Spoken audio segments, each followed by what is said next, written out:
Salam hörmətli izləyicilər.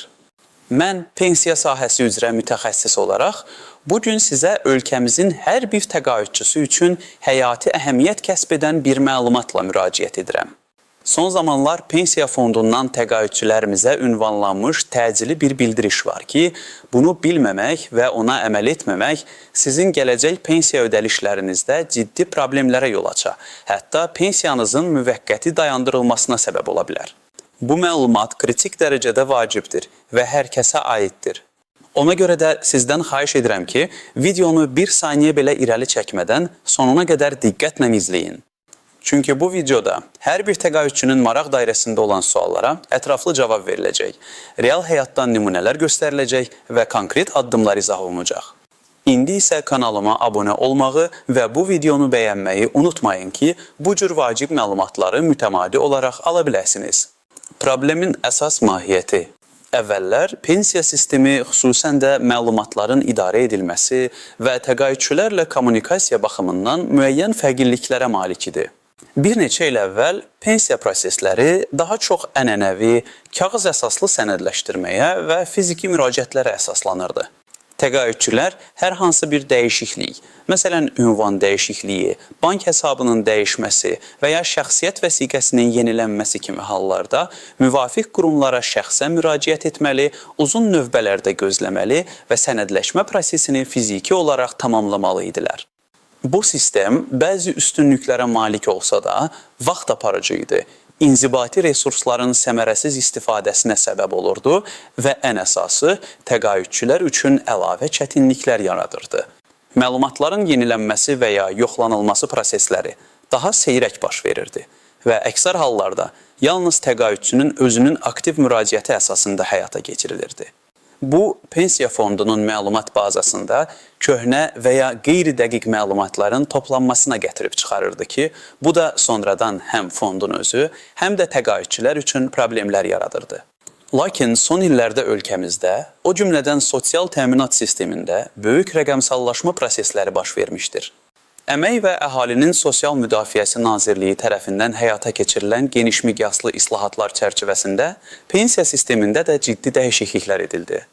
Məqsəd, xidmətlərin əlçatanlığını artırmaq, şəffaflığı təmin etmək, inzibati xərcləri azaltmaq və ən əsası, təqaüdçülərimiz üçün prosesi asanlaşdırmaq idi. Bu dəyişikliklər nəticəsində pensiya ödənişləri, sosial müavinətlər və digər sosial xidmətlər böyük ölçüdə avtomatlaşdırıldı və rəqəmsal platformalara keçirildi. Artıq pensiya təyinatı da demək olar ki, tamamilə proaktiv şəkildə, yəni təqaüdçünün müraciətinə ehtiyac olmadan həyata keçirilir. Bu, şübhəsiz ki, müsbət bir addımdır. Bununla belə, bu rəqəmsallaşma prosesinin özü ilə birlikdə müəyyən tələbləri də gətirir. Pensiya sisteminin rəqəmsal əsaslar üzərində səmərəli işləməsi üçün ən əsas şərt fondun məlumat bazasında olan təqaüdçü məlumatlarının hər zaman aktual, dəqiq və tam olmasıdır. Məhz buna görə də pensiya fondu təqaüdçülərimizə ünvanlanmış təcili bir bildirişlə çıxış edir. Bu bildirişin əsas məqsədi təqaüdçülərin öz şəxsi məlumatlarını yoxlamaları və lazım gələrsə yeniləmələri üçün çağırış etməkdir. Bu, təkcə pensiya fondunun səmərəliliyini artırmaq üçün deyil, həm də sizin öz pensiya ödənişlərinizin fasiləsizliyini təmin etmək üçündür. Əgər pensiya fondunda sizin haqqınızda köhnə, səhv və ya çatışmayan məlumatlar varsa, bu pensiya ödənişlərinizin ləngiməsinə, hətta müvəqqəti bəyandırılmasına səbəb ola bilər. Tutaq ki, bəzi yaşlı təqaüdçülər, xüsusən də uzun müddətdir eyni ünvanda yaşayanlar və ya pensiya ödənişlərini hələ də köhnə sistemlə, yəni post vasitəsilə alanlar, bu dəyişikliklərin onlara birbaşa təsir etməyəcəyini düşünə bilərlər. Lakin yanılırlar. Rəqəmsallaşma bütün pensiya sisteminə əhatə edir və hər bir təqaüdçünü müəyyən dərəcədə təsir edir. Məsələn, bank kartları ilə pensiya alan şəxslərin kartlarının müddəti bitdikdə və ya bank hesabı ilə bağlı hər hansı bir problem yarandıqda, pensiya fondu bu məlumatı vaxtında almadığı təqdirdə ödənişlərdə kəsilmələr yarana bilər. Əsas problem budur. Məlumatlarınızın aktual olmaması, gələcəkdə potensial problemlər üçün zəmin yaradır. Buna görə də pensiya fondu hər kəsi öz məlumatlarını yenidən gözdən keçirməyə və lazım gələrsə müvafiq addımları atmağı çağırır. Bu sizin xeyrinizdədir və gələcəkdə baş verə biləcək hər hansı xoşagəlməz situasiyanın qarşısını almaq üçündür. Nəyi bilməlisiniz? Kim narahat olmalı, kim narahat olmamalı? Hörmətli təqaüdçülər, indi isə gəlin daha ətraflı şəkildə nəyi bilməyiniz lazım olduğunu, kimlərin bu məsələyə xüsusi diqqət yetirməli olduğunu və kimlərin nisbətən sakit ola biləcəyini aydınlaşdıraq. İlk növbədə bilməyiniz vacib olan budur ki, sizin şəxsi məlumatlarınızın, o cümlədən şəxsiyyət vəsiqənizdəki məlumatların, ünvan qeydiyyatınızın və bank rekvizitlərinizin pensiya fondunun məlumat bazasında tamamilə aktual olması mütləq şərtdir. Bu məlumatlarda hər hansı bir uyğunsuzluq və ya köhnəlik aşkar olunarsa, fond ödənişlərinizi davam etdirmək üçün müəyyən çətinliklərlə üzləşə bilər. Kimlər narahat olmalıdır və vəziyyətlərini yoxlamalıdır? Bu kateqoriyaya daxil olan şəxslər aşağıdakılardır. 1. Şəxsiyyət vəsiqəsini uzun müddətdir yeniləməyən şəxslər. Əgər sizin şəxsiyyət vəsiqənizin etibarlılıq müddəti bitibsə və ya bitmək üzrədirsə, bu təcili şəkildə həll etməli olduğunuz bir məsələdir. Pensiya fondu sizin şəxsiyyət vəsiqənizdəki məlumatları dinin, Daxili İşlər Nazirliyi, qeydiyyat sistemi ilə müqayisə edir. Əgər burada uyğunsuzluq aşkar olunarsa, ödənişləriniz dayandırıla bilər. 2. Ünvanını dəyişdirən, lakin pensiya fonduna məlumat verməyən şəxslər. Təsəvvür edin ki, siz bir neçə il əvvəl şəhərin bir rayonundan digərinə köçmüsünüz və ya kənddən şəhərə gəlmisiniz. Lakin pensiya fondunu bu barədə məlumatlandırmamışsınız. Pensiya fondunun məlumatlarında sizin köhnə ünvanınız qalır. Bu, xüsusən poçt vasitəsilə pensiya alan şəxslər üçün ciddi problem yaradır. Çünki ödəniş bildirişləri və ya digər vacib sənədlər köhnə ünvanınıza göndəriləcək. Hətta bank kartı ilə pensiya alanlar üçün də ünvan məlumatlarının aktual olması vacibdir. Çünki bəzi hallarda rəsmi yazışmalar və ya fonddan gələn xəbərdarlıqlar ünvan qeydiyyatına uyğun aparılır. 3. Pensiya ödənişini poçt vasitəsilə alan və ya bank kartına keçmək istəyən və ya əksinə şəxslər, əgər siz hələ də pensiyanızı poçt vasitəsilə alırsınızsa və rəqəmsal ödənişlərə keçidlə bağlı hər hansı bir dəyişiklik etmək istəyirsinizsə, məsələn, bank kartına keçmək, bu zaman pensiya fonduna müraciət etməlisiniz. Eyni ilə bank kartı ilə pensiya alırsınızsa və hər hansı səbəbdən poçt xidmətindən istifadə etmək istəyirsinizsə, yenə də fondla əlaqə saxlamalısınız. Bu keçidlər üçün mütləq şəkildə sizin məlumatlarınızın dəqiqliyi və aktuallığı tələb olunur. 4. Xaricdə yaşayıb hələ də Azərbaycan pensiyası alan şəxslər. Bu, xüsusilə həssas bir kateqoriyadır. Azərbaycanın qanunvericiliyinə əsasən, xaricdə daimi yaşayan və Azərbaycan Respublikasından pensiya alan şəxslər hər il Azərbaycan Respublikasının müvafiq diplomatik nümayəndəlikləri və ya konsulluqları vasitəsilə yaşadıkları barədə sənəd təqdim etməlidirlər. Bu sənəd şəxsin həqiqətən yaşadığını və pensiya almaq hüququnun davam etdiyini təsdiqləyir. Əgər bu sənəd vaxtında təqdim edilməzsə, pensiya ödənişləri dərhal dayandırılır. 5. Qəyyumluq himayəçilik altında olan şəxslər və onların qəyyumları himayəçiləri. Əgər pensiya alan şəxs tam fəaliyyət qabiliyyətinə malik deyilsə və ya az yaşlıdırsa, onun adından pensiyanı alan qəyyum və ya himayəçinin məlumatları da pensiya fondunun məlumat bazasında aktual olmalıdır.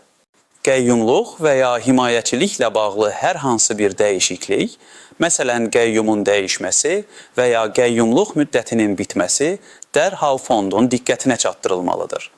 İndi isə gəlin, bir neçə real həyat nümunəsinə baxaq ki, vəziyyəti daha aydın başa düşəsiniz. Nümunə 1. Ayşə xala, 80 yaşında, Bakı şəhərinin Nərimanov rayonunda yaşayır. Son 20 ildən artıqdır ki, eyni ünvanda yaşayır və şəxsiyyət vəsiqəsini sonuncu dəfə 15 il əvvəl yeniləyib. O, hər ay 300 AZN pensiya alır. Ayşə xala düşünür ki, onun üçün heç bir problem yoxdur, çünki heç bir dəyişiklik etməyib. Lakin onun şəxsiyyət vəsiqəsinin etibarlılıq müddəti çoxdan bitib. Pensiya fondu daxili yoxlamalar zamanı dinin bazası ilə məlumatları müqayisə edərkən, Ayşə xalanın şəxsiyyət vəsiqəsinin etibarlı olmadığını aşkar edir. Nəticə etibarilə onun pensiya ödənişi təcili bildirişlə dayandırılır. Ayşə xala bir ay pensiya ala bilmir. Ta ki, şəxsiyyət vəsiqəsini yeniləyib, fondun məlumat bazasına yenidən daxil etdirənə qədər. Bu, Ayşə xala üçün ciddi maliyyə sıxıntısı yaradır. Nümunə 2. Rəşad müəllim 70 yaşında 5 il əvvəl şəhər daxilində ünvanını dəyişib. Əvvəllər Xətai rayonunda yaşayırdı. İndi isə Yasaval rayonuna köçüb. Lakin bu ünvan dəyişikliyini pensiya fonduna bildirməyib. O, pensiyasını bank kartı vasitəsilə alır. Buna görə də ünvanın vacib olmadığını düşünürdü. Bir gün pensiya fondundan ona bir bildiriş göndərilir. Lakin bildiriş köhnə ünvanına getdiyi üçün Rəşad müəllim bunu almır. Bildirişdə fondun məlumat bazasında Rəşad müəllimin ünvan məlumatlarının qeyri-dəqiq olduğu və buna görə də pensiya ödənişlərinin müvəqqəti dayandırıla biləcəyi barədə xəbərdarlıq edilirdi.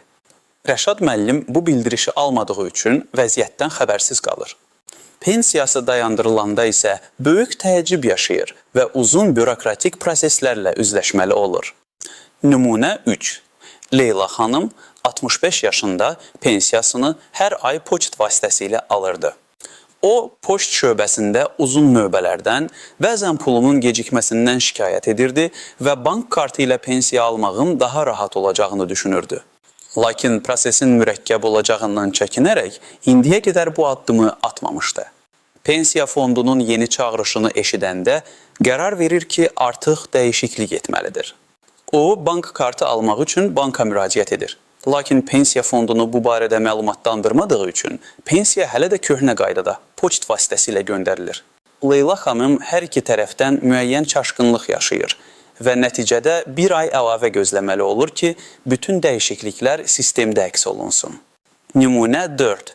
Elham bəy 75 yaşında, artıq 10 ildir ki, Almaniyada daimi yaşayır. Lakin Azərbaycan Respublikasından yaşa görə pensiya alır. Hər il o, Azərbaycanın Almaniyadakı səfirliyindən yaşayış barədə sənəd alaraq Bakıdakı pensiya fonduna göndərirdi. Bu sənəd vasitəsilə Elxan bəy öz pensiyasını almağa davam edirdi. Lakin bu il nəvəsi xəstələndiyi üçün sənədi vaxtında təqdim etməyi unudub. Pensiya fondu müəyyən edilmiş son tarixə qədər sənədi almadığı üçün Elxan bəyin pensiya ödənişini avtomatik olaraq dayandırır. Elxan bəy Almaniyada böyük çətinliklə üzləşir. Çünki sənədi sonradan təqdim etsə belə, dayandırılmış pensiyaların bərpası və yığılmış məbləğlərin alınması müəyyən vaxt aparır. Kimlər narahat olmamalıdır? Əgər siz yaxın zamanlarda pensiyaya çıxmısınızsa və bütün məlumatlarınız, sənədləriniz tam və aktualdırsa, yəni pensiya fondunda sizin haqqınızda ən son məlumatlar varsa, o zaman narahat olmağa ehtiyac yoxdur. Eyni ilə pensiya ilə bağlı bütün dəyişiklikləri vaxtında fondun diqqətinə çatdıran, şəxsiyyət vəsiqəsinin müddətini daim yeniləyən və rəqəmsal xidmətlərdən, məsələn, e-hökumət portalı fəal şəkildə istifadə edərək öz pensiya məlumatlarını mütəmadi olaraq yoxlayan təqaüdçülər də bu çağırışdan narahat olmaya bilərlər. Sizin məlumatlarınız artıq fondun sistemində aktualdır və heç bir problem yaşanmayacaqdır. Lakin yadda saxlamaq lazımdır ki, hər kəs öz məlumatlarının aktuallığını yoxlamalıdır, hətta narahat olmayanlar belə. Sadəcə bu kateqoriyadan olan şəxslər üçün təcili xarakter daşımır. İstisnalar, tələlər və gizli nüanslar. Hər bir qaydada olduğu kimi, pensiya sistemində də bəzi istisnalar, gözlənilməz tələlər və diqqət yetirilməsi vacib olan gizli nüanslar mövcuddur. Bu hissədə bu məqamları daha ətraflı nəzərdən keçirəcəyik. İstisnalar qaydalardan kənara çıxan xüsusi hallardır. Məsələn, bəzi kateqoriya təqaüdçülər, xüsusən də ağır xəstələr, yataq xəstələri və ya hərəkət qabiliyyəti məhdud olan şəxslər üçün pensiya fonduna şəxsən müraciət etmək çox çətin, bəzən isə qeyri-mümkün olur. Bu cür hallarda pensiya fondu və ya dost mərkəzləri müəyyən güzəştlər təklif edə bilər. Məsələn, bəzi hallarda mobil dost xidmətləri vasitəsilə vətəndaşın evində xidmətlərin göstərilməsi mümkün ola bilər. Lakin bu, hər hansı bir qeydə alınmış sağlamlıq problemi olan şəxslərə aiddir və müvafiq tibbi sənədlərlə təsdiqlənməlidir. Əgər belə bir vəziyyətlə qarşılarsanız, pensiya fondunun çağrı mərkəzi ilə əlaqə saxlayaraq öz xüsusi vəziyyətiniz barədə məlumat verməlisiniz. Onlar sizə ən uyğun həll yolunu təklif edəcəklər. Tələlər təəssüf ki, təqaüdçülərimizin tez-tez rast gəldiyi və maliyyə itkilərinə səbəb ola biləcək hallardır. 1. Fırıldaqçılar. Son zamanlar fırıldaqçılar sosial təminat məsələlərindən istifadə edərək təqaüdçülərimizi aldatmağa çalışırlar. Onlar özlərini pensiya fondunun əməkdaşı kimi təqdim edərək sizə telefonla və ya SMS vasitəsilə müraciət edə bilərlər. Sizdən bank kartınızın PIN kodunu, CVV kodunu, şifrənizi və ya digər şəxsi məlumatlarınızı tələb edə bilərlər. Qətiyyən unutmayın ki, pensiya fondu, dost mərkəzləri və ya hər hansı rəsmi dövlət qurumu heç vaxt sizdən telefonla və ya SMS vasitəsilə bank kartınızın məlumatlarını, PIN kodunuzu, şifrənizi və ya şəxsi identifikatorlarınızı tələb etməz. Belə bir zəng və ya SMS aldığınız təqdirdə dərhal əlaqəni kəsin və lazım gələrsə hüquq mühafizə orqanlarına müraciət edin. Özünüzü qoruyun. 2. Sənədlərin tam olmaması və ya kiçik səhvlər. Bəzən təqaüdçülər bütün sənədləri topladıqlarını düşünürlər. Lakin fondun əməkdaşları tərəfindən bir sənədin çatışmadığı və ya həmin sənəddə kiçik bir səhv, məsələn adın düzgün yazılmaması, doğum tarixində səhv olduğu aşkar edilir. Bu cür xırda görünən səhvlər bütün prosesi ləngidə, hətta dayandıra bilər. Məsələn, pensiya təyinatı zamanı belə hallar tez-tez baş verirdi. Buna görə də hər bir sənədi diqqətlə yoxlayın və təqdim etməzdən əvvəl tam olduğundan əmin olun. 3. Son tarixlərə riayət etməmək. Pensiya fondu bəzən müəyyən prosedurlar, məlumatların yenilənməsi və ya sənədlərin təqdim edilməsi üçün son tarixlər müəyyən edir.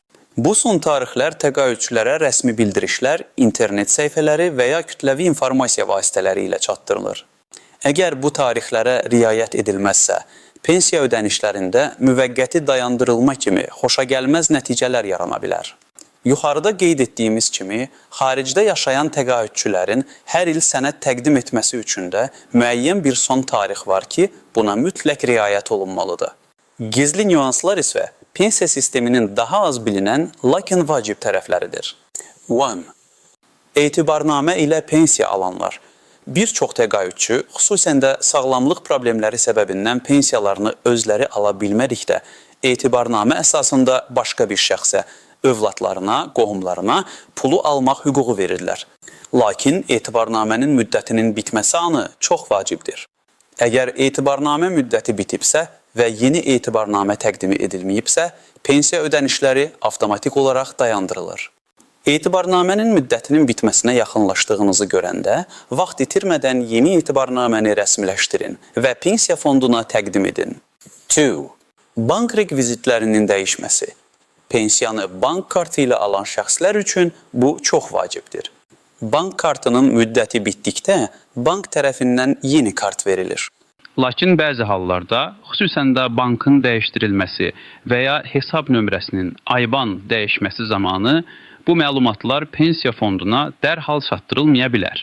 Əgər sizin pensiya kartınızın müddəti bitibsə, yeni kart almısınızsa, yaxud bank hesabınızı və ya bankınızı dəyişdirmisinizsə, mütləq bu barədə pensiya fonduna məlumat verin. Əks halda pensiya köçürüləcək, köhnə hesaba köçürülə bilər və siz pensiyanızı ala bilməzsiniz. 3. Vəfat edən şəxslərin pensiyası.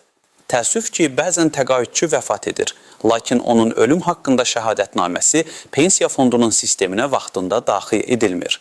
Bu zaman pensiya ödənişləri davam edə bilər ki, bu da sonradan geri ödənilməsi çətin olan problemlərə səbəb olur. Vəfat edən şəxsin ailə üzvləri qanunvericiliyə uyğun olaraq vəfat haqqında şəhadətnaməni aldıqdan sonra ən qısa müddətdə pensiya fonduna və ya dost mərkəzinə müraciət etməli və məlumat verməlidirlər. Həmçinin, vəfat etmiş təqaüdçünün ödənilməmiş pensiyası varsa, qanuni varislər, ailə üzvləri bu məbləği almaq üçün müvafiq sənədlərlə müraciət edə bilərlər. 4. E-hökumət portalında şəxsi kabinetin yoxlanılması. Bir çox təqaüdçü hələ də e-hökumət portalının imkanlarından tam istifadə etmir. Bu portalda hər bir vətəndaşın, o cümlədən təqaüdçülərin öz şəxsi kabineti mövcuddur. Şəxsi kabinetə daxil olaraq siz pensiya məlumatlarınız, ödənişlərinizin statusu, yığılmış pensiya balınız və digər vacib məlumatlarla tanış ola bilərsiniz. Pensiya fondu ilə bağlı hər hansı bir yenilənmə və ya bildiriş bəzən e-hökumət portalında daha tez əks olunur. Şəxsi kabinetinizi mütəmadi olaraq yoxlamaqla siz fondun sistemindəki məlumatlarınızın aktual olub olmadığını yoxlaya və potensial problemləri vaxtında aşkarlaya bilərsiniz. Bu, məlumat əldə etməyin ən sürətli və şəffaf yollarından biridir. Praktiki məsləhətlər. Nə etməlisiniz? İndi isə gəlin əsas hissəyə, yəni sizin konkret olaraq hansı addımları atmanız lazım olduğuna keçək. Bu hissəni diqqətlə dinləyin. Çünki burada sizə aydın və praktik təlimatlar veriləcək. Addım 1. Pensiya fondunun rəsmi saytını və ya e-hökumət portalını ziyarət edin. İlk və ən vacib addım budur. Əgər siz internetdən istifadə etməyi bacarırsınızsa, Azərbaycan Respublikası Əmək və Əhalinin Sosial Müdafiəsi Nazirliyinin rəsmi internet səhifəsinə sosial.gov.az daxil olun. Burada siz pensiya ilə bağlı ən son məlumatları və fondun rəsmi bildirişlərini tapa bilərsiniz. Daha da yaxşısı, e-hökumət portalına e-gov.az daxil olaraq öz şəxsi kabinetinizə giriş edin. Şəxsi kabinetinizə daxil olmaq üçün asan imzanız, elektron imzanız və ya FIN kodunuz, şəxsiyyət vəsiqənizdə qeyd olunan 7 rəqəmli xüsusi kod ilə qeydiyyatdan keçməlisiniz. Burada siz bütün sosial ödənişləriniz, pensiya hesabınızın vəziyyəti barədə məlumatları görəcəksiniz. Bu, hər hansı bir dəyişiklik etməzdən əvvəl mövcud vəziyyəti qiymətləndirmək üçün ən yaxşı yoldur. Addım 2. Şəxsiyyət vəsiqənizin müddətinin bitmədiyinə əmin olun. Şəxsiyyət vəsiqənizi dərhal əlinizə alın və etibarlılıq müddətini yoxlayın. Azərbaycan Respublikasının qanunvericiliyinə görə 15 yaşından 25 yaşına qədər, 25 yaşından 35 yaşına qədər və 35 yaşından 50 yaşına qədər şəxsiyyət vəsiqəsi 10 il müddətinə verilir. 50 yaşından sonra isə vəsiqənin etibarlılıq müddəti yoxdur, yəni ömür boyu keçərlidir. Lakin 50 yaşınızdan sonra da vəsiqədə adınız, soyadınız, doğum tarixiniz və ya digər məlumatlar dəyişibsə, yaxud vəsiqəniz zədələnibsə, yenilənməlidir.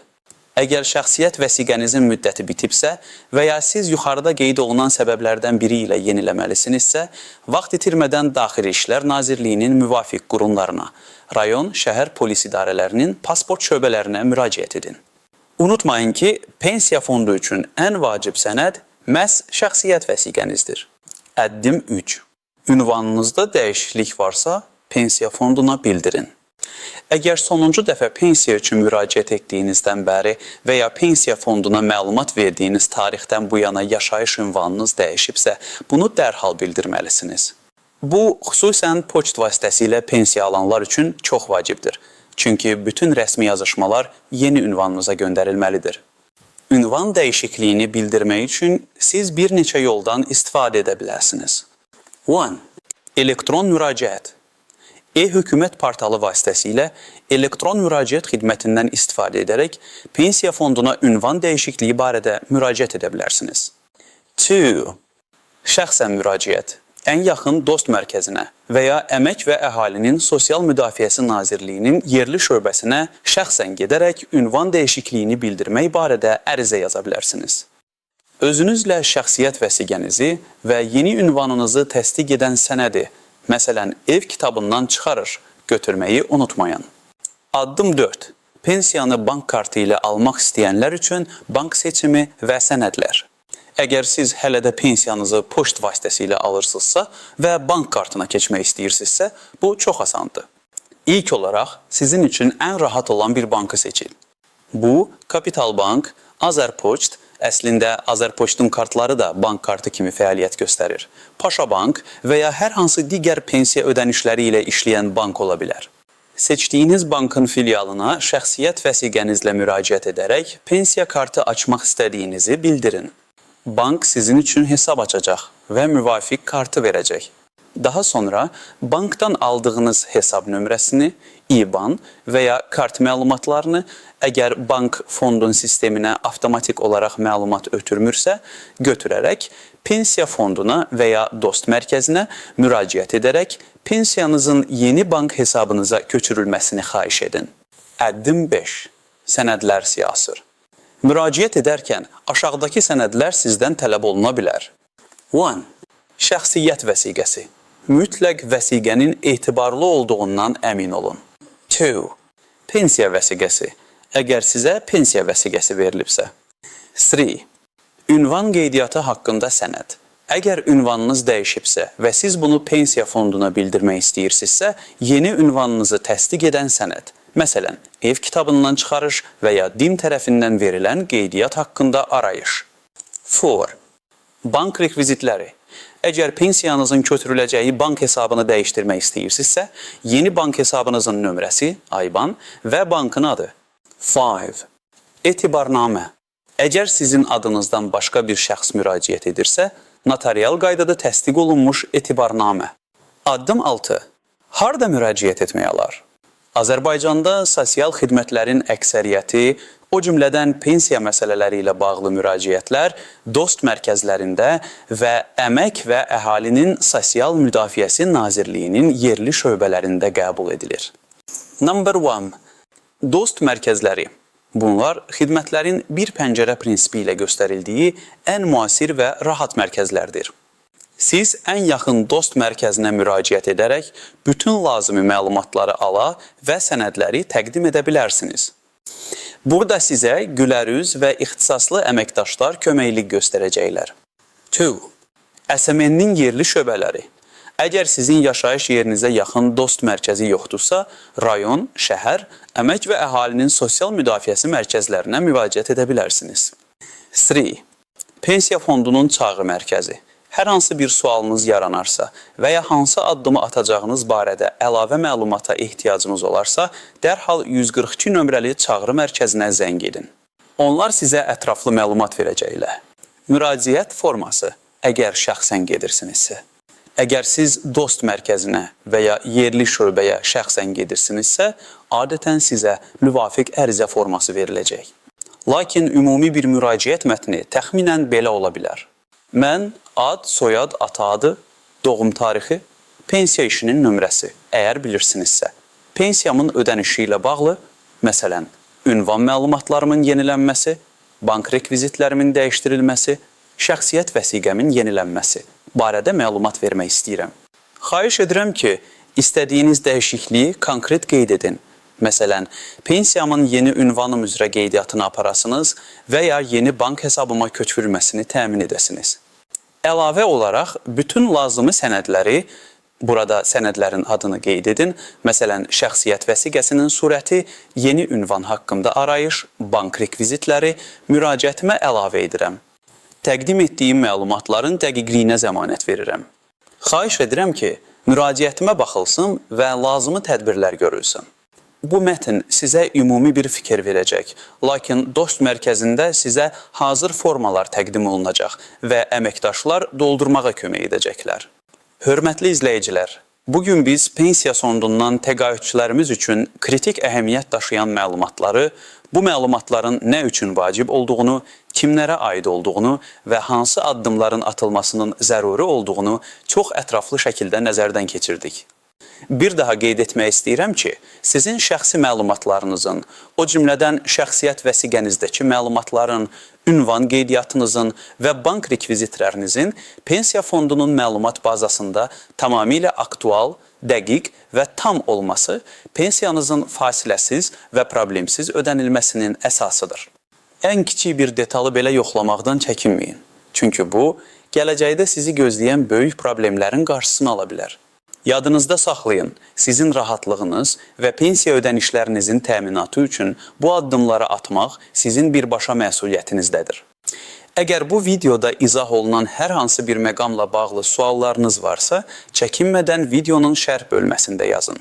Mən hər bir sualınıza cavab verməyə və sizə kömək etməyə çalışacağam. Həmçinin bu videonun daha çox təqaüdçümüzə çatması üçün onu bəyənməyi və dostlarınızla, yaxınlarınızla paylaşmağı unutmayın. Və əlbəttə ki, kanalıma abunə olun ki, bu cür vacib məlumatları və faydalı məsləhətləri mütəmadi olaraq ala biləsiniz. Diqqətinizə görə təşəkkür edirəm. Sağ olun və özünüzə yaxşı baxın.